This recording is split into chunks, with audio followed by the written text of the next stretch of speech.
지난 화요일 자연교회 이름으로 스리랑카 땅에 예배당을 지었습니다.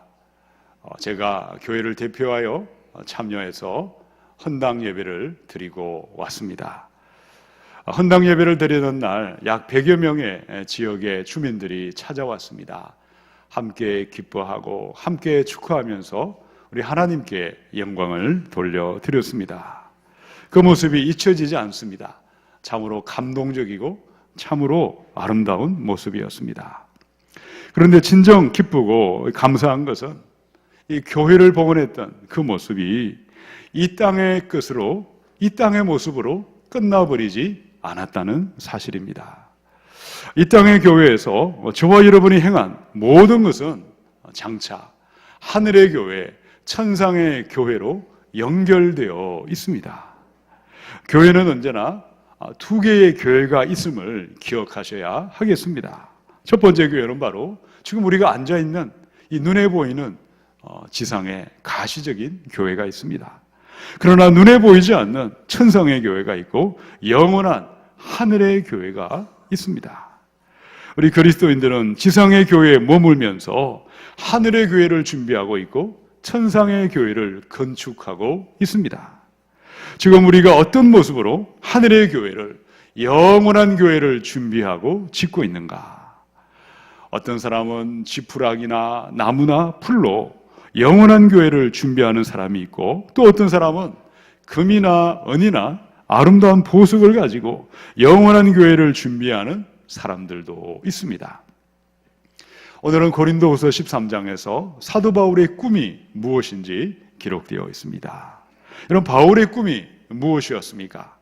이 땅에 있는 교회, 이 고린도 교회 성도들이 이 땅에 사는 동안에 바르고 참된 교회를 건축함으로 영원한 교회에, 하늘의 교회에 들어갈 때에 최고의 영광과 찬란한 영광 가운데 함께 나타나고 발견되는 데 있었습니다.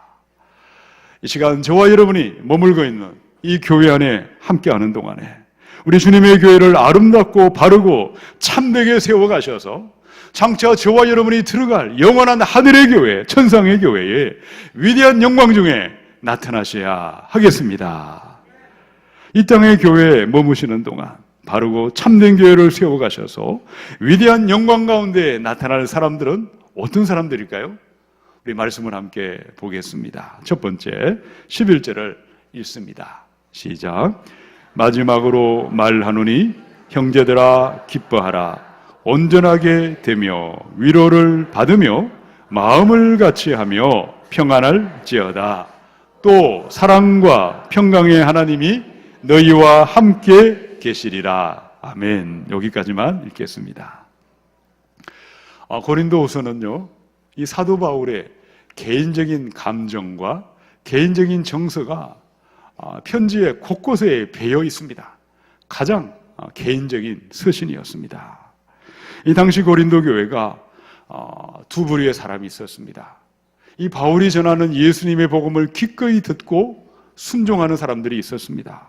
그러나 바울을 비방하던 사람, 바울의 사도 직분을 공격하던 거짓된 지도자들이 교회 안에 섞여 있었습니다. 목회자를 향해서 당신은 목회자도 아니라고 비방하고 욕하던 사람들이 바로 바울을 공격했던 것입니다. 이런 바울은 내가 비방을 당하고 내가 조롱을 당하는 것은 개의치 아니했습니다. 그러나 바이러스가 퍼져가듯이 교회 안에 무질서와 방종과 다툼과 분쟁과 파당이 퍼져가는 것을 가만히 내버려 둘 수는 없었습니다. 이 독한 전염병에서 교회를 보호하고 교회를 바르게 세우기 위하여 이 고린도 교회에 이 두 번째 편지 고린도 후서를 썼습니다. 자, 11절은 이제 마지막으로 편지를 마감하고 있죠. 마지막으로 말하노니 형제들아 기뻐하라. 여러분, 어떻게 우리 가운데 진정한 기쁨이 임할 수 있겠습니까? 참된 기쁨은 사랑의 하나님, 평강의 하나님이 함께할 때만이 평강과 기쁨이 임하게 될 줄로 믿습니다. 자, 그러면 사랑의 하나님, 이 평강의 하나님은 누구와 함께 하실까요? 11절에 보니까 자세하게 답이 기록되어 있죠. 온전하게 되며, 온전하게 되기 위해서 어떻게 해야 될까요? 무질서와 방탕과 다툼과 분쟁과 당을 짓는 그런 삶에서 떠나가야 합니다. 거기서 나와야 됩니다. 이것이 바로 온전하게 되는 것입니다. 그리할 때 교회가 위로받고 위로하는 교회가 되는 것이요, 마음과 생각을 같이 하며 평안히 그 가운데 머무를 수가 있는 것입니다. 여러분, 실제 고린도 교회는 어땠을까요? 우리가 고린도 전서, 고린도 후서를 보면 마음과 마음이 하나 되지 못했고 연합하지 못했습니다. 파벌이 있었죠.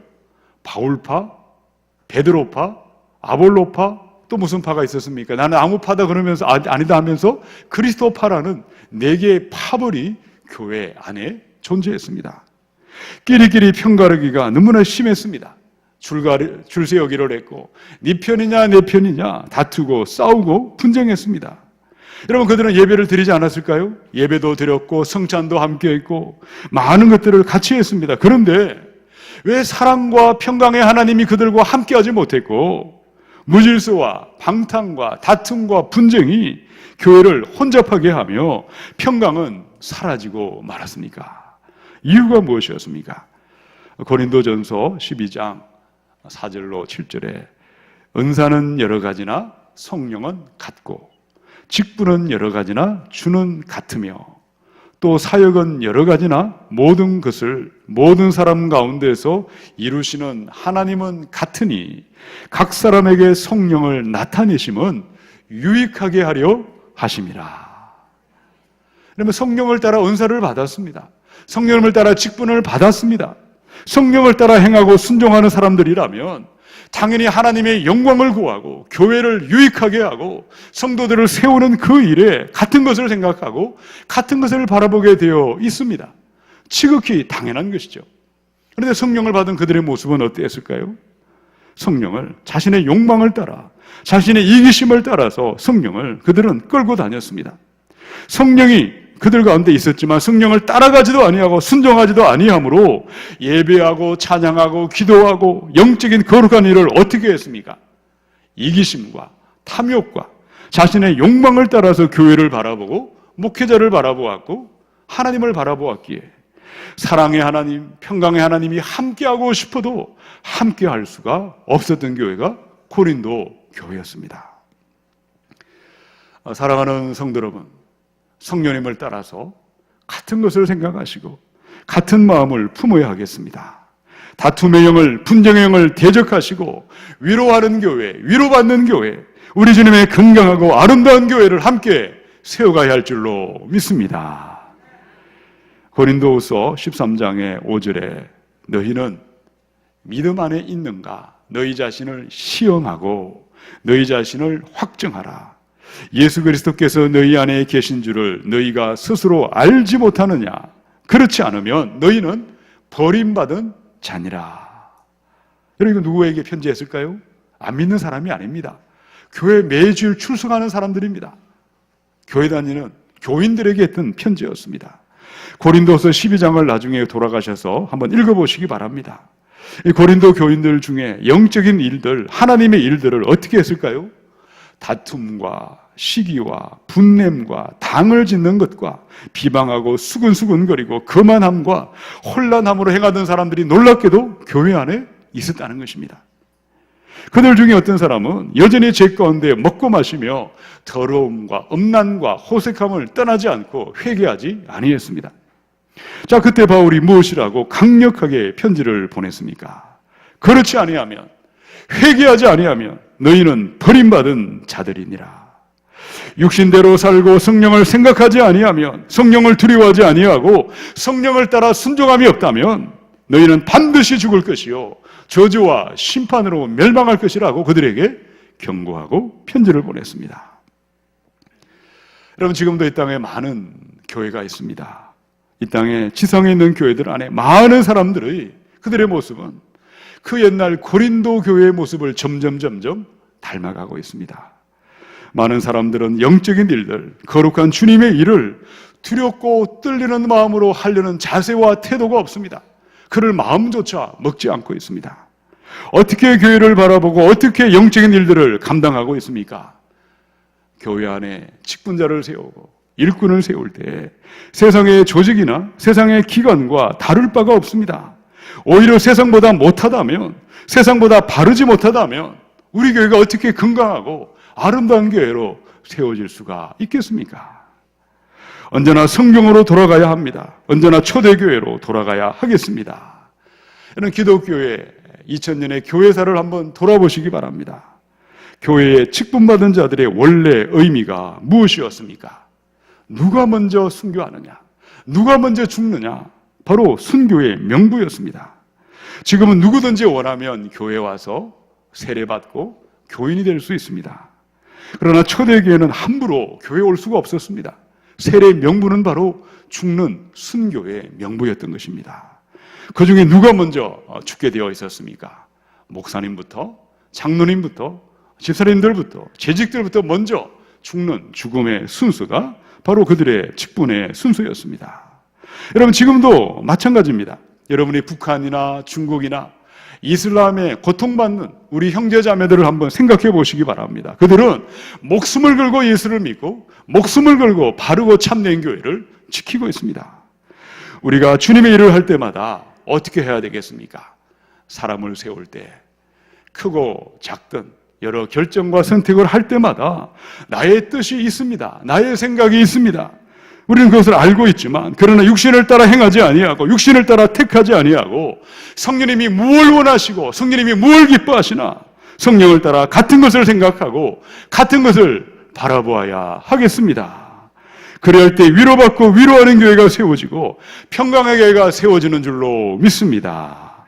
우리 안에 사랑의 하나님, 평강함이 하나님이 함께할 수 있도록 우리의 삶이 변화됨으로 말미암아 하늘의 교회에 찬란한 영광 중에 나타나시기를 주님의 이름으로 축원합니다. 우리 두 번째 11절의 끝에서 12절, 우리 자막을 함께 읽어보겠습니다. 시작. 거룩하게 입맞춤으로 서로 문안하라. 모든 성도가 너희에게 문안하느니라. 아멘.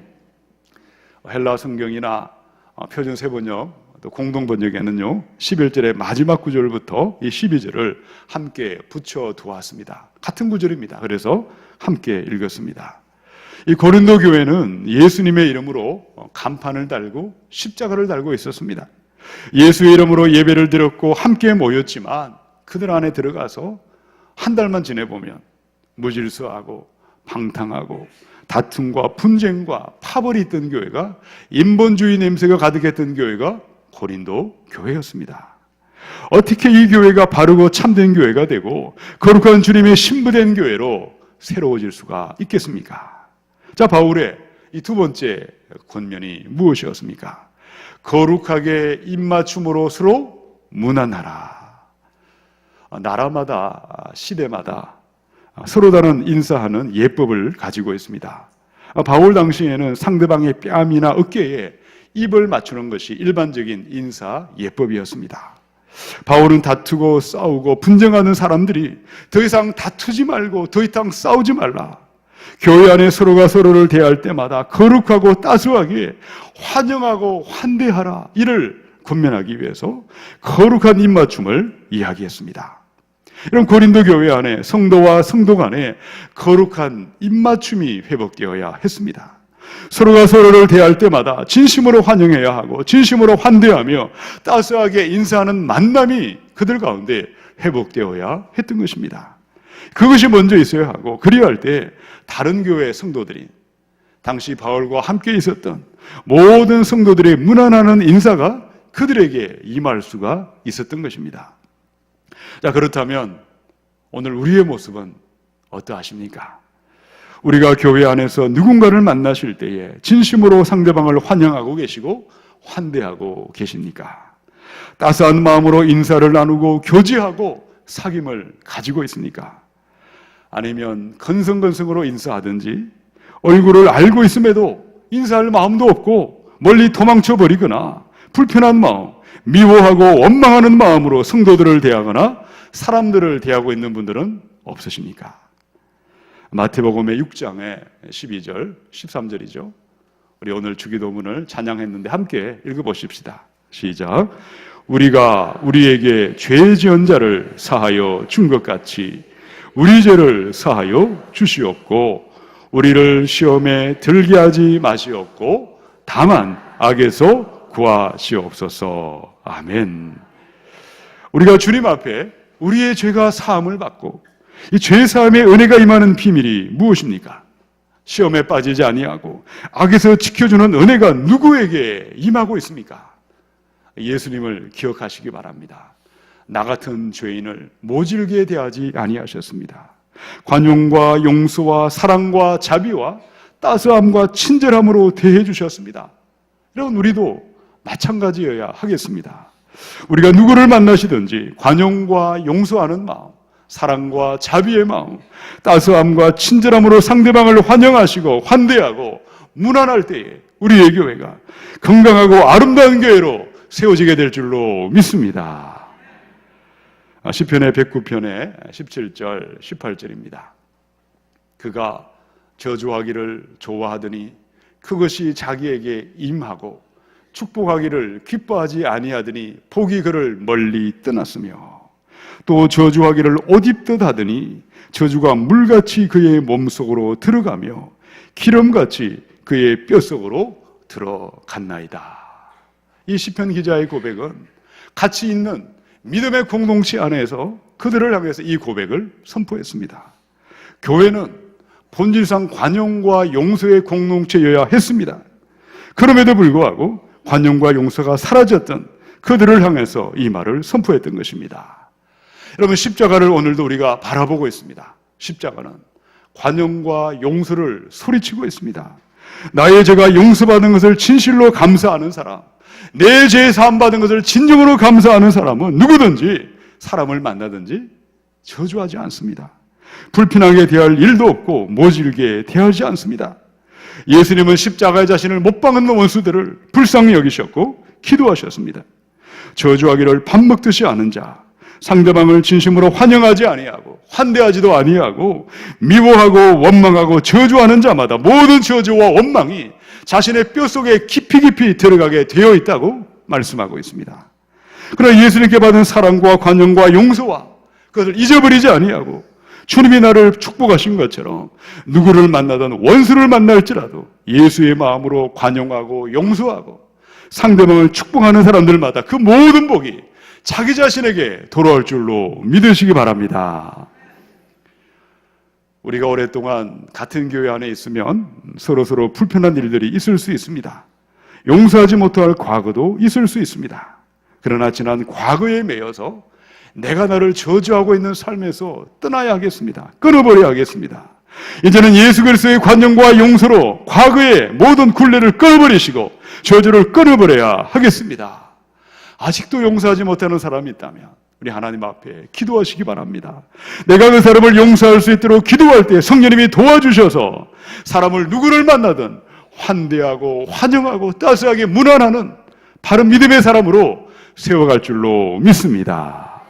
축복의 생활을 함께 시작하셔서 우리 몸된 교회를 거룩하고 아름답게 세워가셔서 하늘의 영광 중에 나타나시기를 주님의 이름으로 축원합니다. 우리 세 번째 13절을 읽겠습니다. 시작. 주 예수 그리스도의 은혜와 하나님의 사랑과 성령의 교통하심이 너희 무리와 함께 있을지어다. 아멘. 많이 들어보신 말씀이죠. 오늘도 예배를 마칠 때 목사님이 축도하고 끝내는 축도가 바로 이 13절에서 나왔습니다. 자, 축도는 무엇일까요? 왜 예배를 마칠 때마다 축도를 하고 끝내고 있습니까? 교회 역사를 살펴보니까 이 축도는 초대교회 때부터 사용되어 왔습니다. 4세기에는 이단들의 축도 행위를 금지하기 위해서 공식적으로 예배 순서로 들어왔습니다. 축도를 라틴 말에서 나왔는데 베네딕션이라고 합니다. 이 말의 뜻은요, 좋은 것을 말하다라는 뜻입니다. 축도는 복을 비는 것이 아니고 축도는 복을 말하는 것입니다. 복을 선언하는 것이고 이것이 복이라고 선포하는 것이 축도입니다. 우리 교회는 고린도후서 13장 13절 또 민수기 6장의 24절에서 26절인 아론의 축도를 함께 사용해 왔습니다. 유럽에 있는 많은 교회들은 아론의 축도를 주로 사용하고 미국이나 한국에 있는 교회들은 고린도후서 13장을 선포하고 있습니다. 이 고린도후서가 아론의 축도보다 성부와 성자와 성령, 이 삼일째 하나님이 복 주시는 분임을 분명하게 말씀하고 있기 때문입니다. 자, 그럼 민수기의 6장의 24절로 27절을 한번 보겠습니다.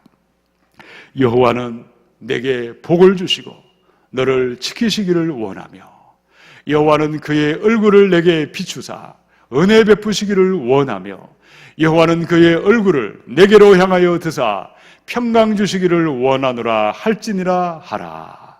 27절을 같이 읽습니다. 시작.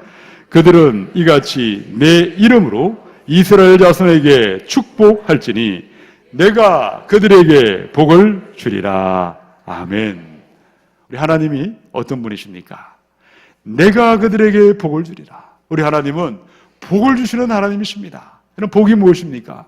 하나님 그분이 바로 복이십니다. 이 복은 어떻게 임하도록 하셨습니까?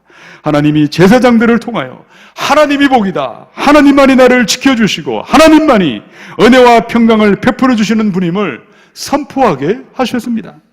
제사장들을 통하여, 목회자들을 통하여 복이 선언이 되고 복이 선포될 때에 하나님이 나를 지켜주십니다. 하나님이 나에게 은혜와 평강을 주십니다. 복 주시는 하나님을 믿는 사람, 믿음으로 듣고 믿음으로 반응하는 자들마다 하늘의 신령한 복과 땅의 기름진 복이 임하게 될 줄로 믿으시기 바랍니다.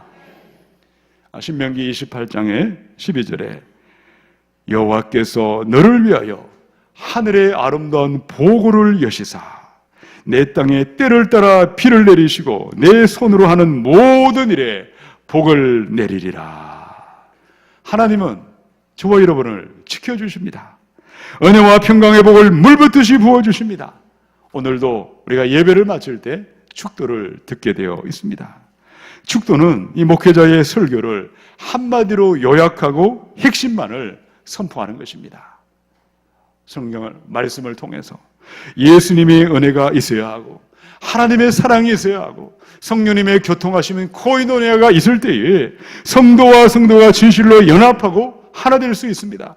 주님의 몸된 교회가 건강하게 세워질 수가 있는 것입니다.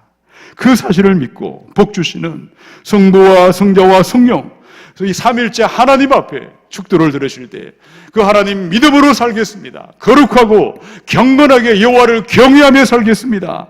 다짐하고 결단하는 시간이 축도의 시간이 되어야 하겠습니다. 복 주시는 하나님을 믿으십시오. 믿음으로 살고 경건하게 살기로 결단하셔서 행복한 교회, 풍성한 교회를 함께 세워가셔야 하겠습니다. 저는 스리랑카의 해튼의 시온성교회 헌당 예배를 참석하기 위해서 지난 월요일 저녁에 비행기를 타고 인천공항을 출발했습니다. 2박 5일 동안 스리랑카를 다녀왔습니다. 비행기에서 가면서 하루를 자고 또 오면서 하루를 잤습니다. 금요일 새벽에 도착을 했는데요. 스리랑카는 전체 인구가 2천만 명 정도가 된다고 합니다. 대부분 불교를 믿고 있고 또 많은 사람들이 힌두교와 이슬람 신자들입니다. 기독교 인구는 전체의 1.6%도 되지 않습니다. 여러분이 콜롬보에 도착해서 여기저기를 다녀보시면 곳곳에 어마어마한 불상들이 세워져 있습니다. 수많은 사람들은 손에 합장을 하고 온갖 정성을 다해서 예물을 드리며 엎드려 절을 하고 있습니다. 불교가 최대의 종파이지만 또 어떤 지역에는 힌두교도들이 힌두교 신전에 모여 절을 하고 있습니다.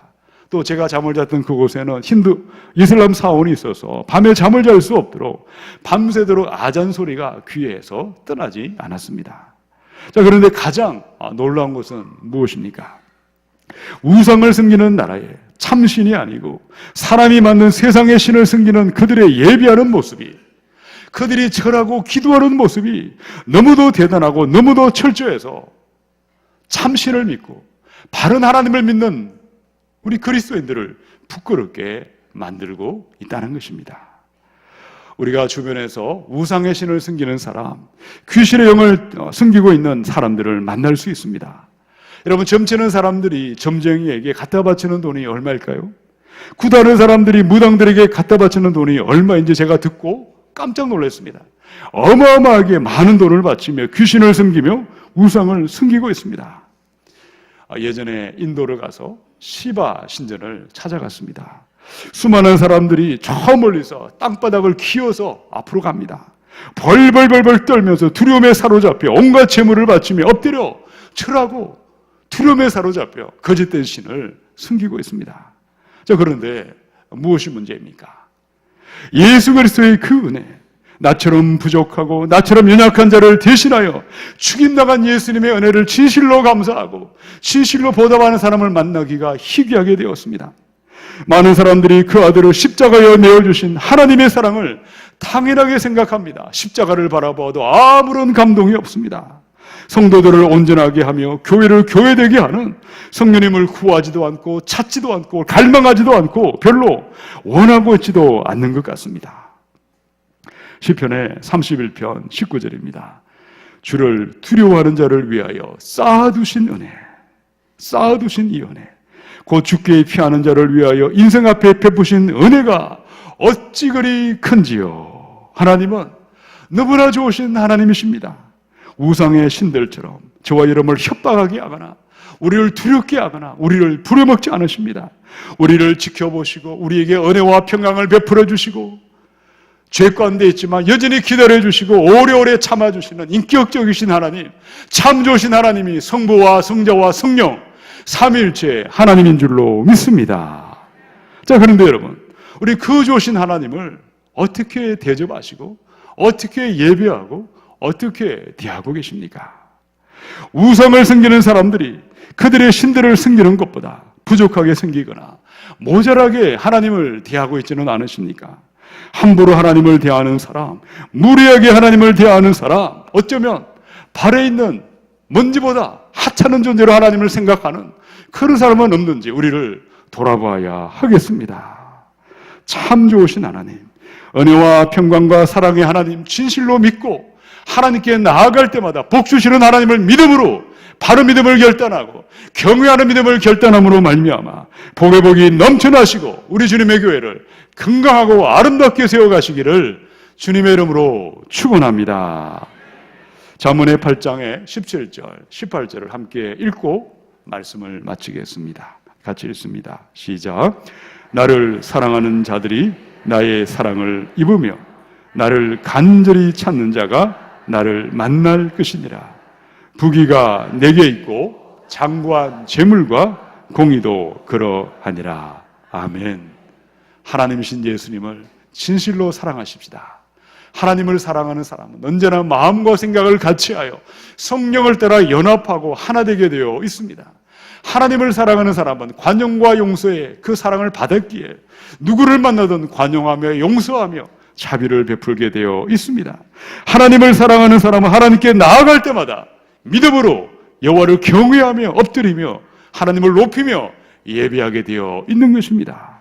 이 지상의 교회에서 영원한 교회의 위대한 승리자로 나아가시기를 주님의 이름으로 축원합니다. 함께 기도하겠습니다.